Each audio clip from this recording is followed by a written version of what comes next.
പ്രതിപക്ഷ നേതാവ് പിണറായി വിജയന്റെ സ്വത്ത് വിവരങ്ങൾ അന്വേഷിച്ച്, മകൾ വീണയുടെ പേരിലുള്ള സ്വത്ത് വിവരങ്ങൾ അന്വേഷിച്ച് കണ്ണൂരിൽ വീണ്ടും ED അന്വേഷണം നടത്തിയെന്നൊരു വാർത്ത ഇന്നലെ വന്നിരിക്കുന്നു. പക്ഷെ വീട്ടിനകത്തോട്ടൊന്നും കയറിയില്ല എന്ന് പറയുന്നു. പുറത്തുനിന്ന് സ്വത്ത് വിവരങ്ങളാണ്, വീണയുടെ 80 സെന്റ് ഭൂമിയുടെ വിവരങ്ങളാണ് അന്വേഷിച്ചെന്ന് പറഞ്ഞു. എന്താണ് അതെന്തിനു വേണ്ടിയിട്ടാണ് ഇപ്പം വീണ്ടും ED ഒരുപക്ഷെ ഇനി ഇത്ര മനോഹരമായ ഒരു കെട്ടിടം പിണറായി വിജയൻ വെച്ചിട്ടുണ്ടെങ്കിൽ അതൊന്ന് കണ്ടേച്ച് പോകാമെന്ന് ചോദിച്ചിട്ടാണോ എന്നറിയില്ല. എന്തായാലും അദ്ദേഹത്തിൻ്റെ പാണ്ഡ്യാലമുക്കിലുള്ള കണ്ണൂരിലെ വസതിക്ക് മുമ്പിൽ അവിടുത്തെ വില്ലേജ് ഓഫീസറുമായിട്ട് വന്നു. വില്ലേജ് ഓഫീസറുടെ സ്കെച്ചും കൂടെ എടുക്കാൻ പറഞ്ഞിരുന്നു. പാതിരിയോട് വില്ലേജ് ഓഫീസറാണ് ഈ സ്കെച്ചെല്ലാം എടുത്തുകൊണ്ട് വരാൻ പറഞ്ഞത്. അങ്ങനെ വില്ലേജ് ഓഫീസറെയും കൂടെ കൂട്ടിക്കൊണ്ടുവന്ന് വീടിനകത്ത് കയറിയില്ല, പുറത്തു നിന്ന് എല്ലാം അങ്ങനെ ഒന്ന് വീക്ഷിച്ചു.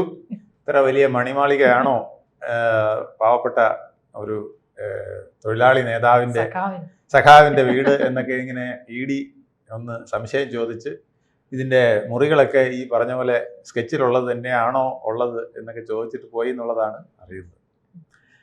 അപ്പോൾ ആ വീടിനെ കുറിച്ച് മുമ്പേ ഒരുപാട് വിവാദങ്ങൾ ഉണ്ടായതാണ്. അത് വലിയ കെട്ടിടമാണ്, ഭയങ്കര കെട്ടിടമാണ്. അവിടെ ഫോട്ടോ എടുക്കാൻ ചെന്നവർക്ക് അടി കൊടുത്ത് ഓടിച്ച സംഭവം മുമ്പുണ്ടായിട്ടുണ്ട്, അറിയാമോ?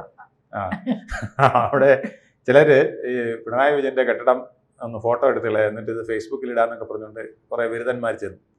ഫോട്ടോ എടുക്കാൻ ചെന്നവരെയൊക്കെ സഖാക്കളെല്ലാം കൂടെ അടിച്ചോടിച്ചു. പക്ഷെ ഇപ്പോൾ ED എന്തായാലും ഇത്തവണ അടി കിട്ടിയില്ല. EDക്ക് ഒരടി കിട്ടിയപ്പം 10-25 പേരെ അകത്താക്കി, ബാക്കി കുറെ പേരെ പ്രതികളാക്കിയൊക്കെ വെച്ചിരിക്കുന്നതുകൊണ്ട് ED എവിടെ ചെന്നാലും ഇപ്പം EDക്ക് ഇടിയില്ല. അതെ, ED VIP ആയി. മറ്റേ EDക്ക് ഇടിയും കട്ട വെച്ചുള്ള ഇടിയും ഒക്കെ ആയിരുന്നു കിട്ടിക്കൊണ്ടിരുന്നത്. മമതാ ബാനർജിയുടെ നാട്ടിൽ ചെന്നതിന് ശേഷം പിന്നെ EDക്ക് ഇടി കിട്ടിയത് തിരുവനന്തപുരത്താണ്. അപ്പോൾ ED പേടിച്ചാണ് വന്നത്. പക്ഷേ അവിടെ വില്ലേജ് ഓഫീസറുമായിട്ട് വന്നവരതെല്ലാം കറക്റ്റായിട്ട് അസസ് ചെയ്തു. ഈ വീട്ടിൽ ഇപ്പൊ കുറെ നാളായാലും ED അന്വേഷണമൊക്കെ വരുന്നത്. അപ്പം അതിനകത്തുനിന്ന് എന്തെങ്കിലും ഒരു സാധനം മാറ്റണം എന്നുണ്ടെങ്കിലോ എന്തെങ്കിലും രേഖകൾ മാറണം എന്നുണ്ടെങ്കിലോ ഒക്കെ നേരത്തെ സമയം ഉണ്ടായിരുന്നല്ലോ. അത് EDക്ക് മനസ്സിലായി. കാരണം ഇവിടെ തിരുവനന്തപുരത്തെ വാടക വീട്ടിൽ കയറിയപ്പോഴും വലുതായിട്ടൊന്നും കിട്ടിയില്ല. അപ്പോൾ അവർക്കറിയാം ഇത് വീട്ടിലില്ല എന്ന്. പിന്നെ കുറച്ച് രേഖകളും കാര്യങ്ങളും കിട്ടിയത് ലോക്കറിൽ പോയി തപ്പിയപ്പോഴാണ്. അതിൽ കുറേ വിവരങ്ങൾ, സുപ്രധാനമായ വിവരങ്ങൾ കിട്ടിയെന്നാണ് EDയെ ബന്ധപ്പെട്ട സോഴ്സുകൾ പറഞ്ഞതായി അറിയുന്നു. ഇപ്പോൾ ഇവിടെ വീട്ടിനകത്ത് കയറാനല്ല അവർ ഉദ്ദേശിക്കുന്നത്. സ്വത്ത് എത്രയുണ്ട്, ആസ്തി എത്രയുണ്ട്, ഇത് പിണറായി വിജയന്റെ മാത്രമല്ല, വീണയുടേത്, വീണയുടെ ഭർത്താവ് മുഹമ്മദ് റിയാസിൻ്റെത് എല്ലാം ഇങ്ങനെ അന്വേഷിച്ചുകൊണ്ടിരിക്കുകയാണ് ED ഇതെല്ലാം. കാരണം പിന്നെ കോടിക്കണക്കിന് രൂപ ഇങ്ങനെ വന്നതല്ലേ. അപ്പോൾ 8 ലക്ഷം രൂപ മാസം തോറും കിട്ടുന്നു. ഒരു പണിയും ചെയ്യാതെ, ഒരു സേവനവും ചെയ്യാതെ ഒക്കെ കിട്ടിക്കൊണ്ടിരിക്കുന്നത്. അപ്പോൾ EDക്ക് ഇതെല്ലാം കിട്ടിയത് എവിടെ പോയി? കിട്ടിയിട്ടുണ്ടെന്ന് പറഞ്ഞാൽ പോരല്ലോ, ഇത് കോടതി തെളിയിക്കണ്ടേ.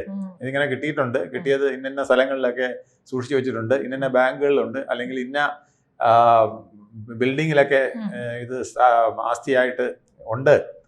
അപ്പോൾ ഇത് കിട്ടിയതും അതും തമ്മിൽ ഏകദേശം ഒത്തു വരുന്നുണ്ട് എന്നൊക്കെ തെളിയിക്കണ്ടേ. അപ്പോൾ അതിനായിട്ടാണ് ED ഇവിടെയൊക്കെ കയറി നിരങ്ങുന്നത്. ED കണ്ണൂരിൽ നിന്ന് വിട്ടു പോയിട്ടില്ലെന്നാണ് പറയുന്നത്. ഇനി അകത്ത് കയറുമെന്ന് അറിയില്ല. എന്തായാലും പുറത്തൊക്കെ ഒരു പരീക്ഷണമൊക്കെ നടത്തിയിട്ട് ഈ കേസിന് വേറൊരു തുമ്പും കിട്ടിയിട്ടില്ല അല്ലേ സാർ? ഇതിപ്പം കേസ് ഒരു വഴിത്തിരിവിൽ എത്തിയിട്ട് പോലും ഇല്ല. അല്ല, ഇതിന്റെ കാലം കഴിഞ്ഞ കേസാണ്. ഇത് എത്രയോ വർഷം മുമ്പേ ഇതിനൊക്കെ പോകേണ്ടതല്ലേ. കാരണം തെളിവുകൾ, ഒരു കേസിന്റെ ഗോൾഡൻ ടൈം ഉണ്ട്. നമ്മൾ ഈ സ്ട്രോക്ക് വരുമ്പോൾ ഗോൾഡൻ ടൈം ഇല്ലേ, 6 hours എന്ന് പറയും, 8 hours എന്നൊക്കെ പറയില്ലേ. അതുപോലെ ഒരു തെളിവിനും ഗോൾഡൻ ടൈം ഉണ്ട്. അത് ഷെർലക് ഹോംസ് കഥകളിൽ ഉൾപ്പെടെ അവർ പറയുന്നതാണ്.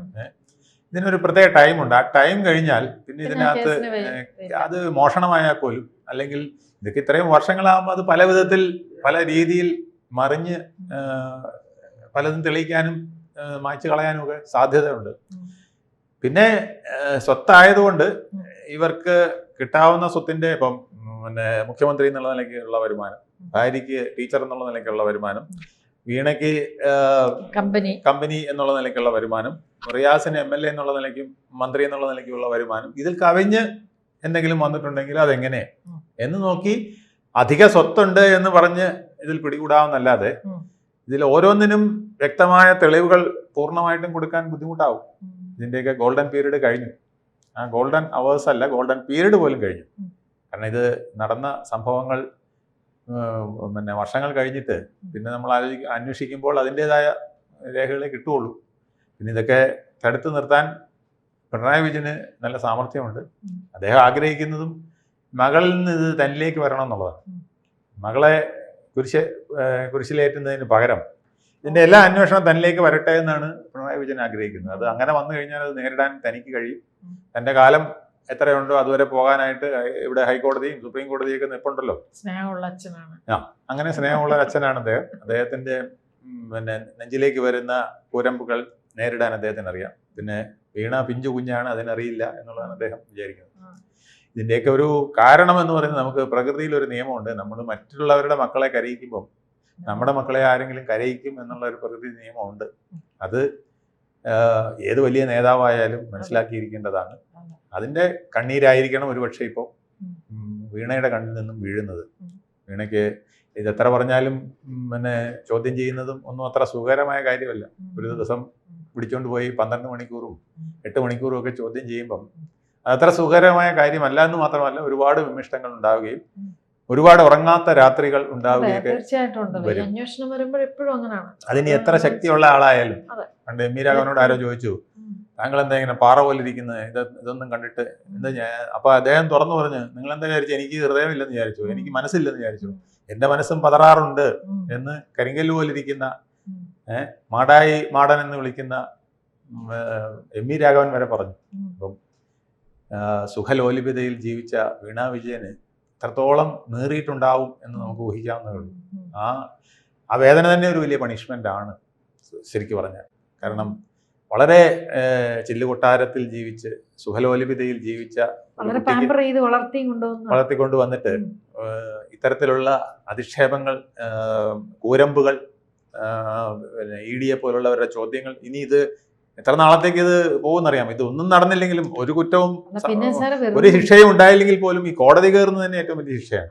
വീണയ്ക്ക് ഒന്നും അറിയില്ലെന്നല്ലേ പറയുന്നത്. പക്ഷെ ബാങ്കിൽ 8 ലക്ഷം രൂപ വരുമ്പോൾ ഇഷ്ടപ്പെടും. എല്ലാ മാസം 8 ലക്ഷം രൂപ ബാങ്കിൽ വരുമ്പോൾ അറിയാത്ത കുഞ്ഞിന് ചൊറിയുമ്പോൾ അറിയുമെന്ന് പറഞ്ഞ പോലെ ഇപ്പം അതിന്റെ ചൊറിച്ചിൽ അറിയില്ലെങ്കിൽ ബാങ്കിൽ പൈസ വന്നാൽ എല്ലാവർക്കും സന്തോഷം. അങ്ങനെ ആ സന്തോഷത്തിൽ കോടികൾ വന്നത് എങ്ങനെയെന്നുള്ളതാണ് ED അന്വേഷിക്കുന്നത്. അങ്ങനെ ഇപ്പം പന്ത്യാലമുക്കിലെ വീട്ടിലും എത്തി. അവിടെ പിണറായി വിജയന് ഈ കണ്ണൂർ ഈ ഒരു വസതി മാത്രമേ ഉള്ളൂ, അതോ വേറെ വസതികൾ? പിണറായി എന്ന് പറയുന്ന സ്ഥലം തന്നെയാണോ ഈ പന്ത്യാലമുക്ക്? അതെ അതെ അതെ അതെ അവിടെയുള്ള പന്ത്യാലമുക്ക് എന്ന് പറയുന്ന സ്ഥലത്തെ അദ്ദേഹത്തിന്റെ ഭവനമാണ്.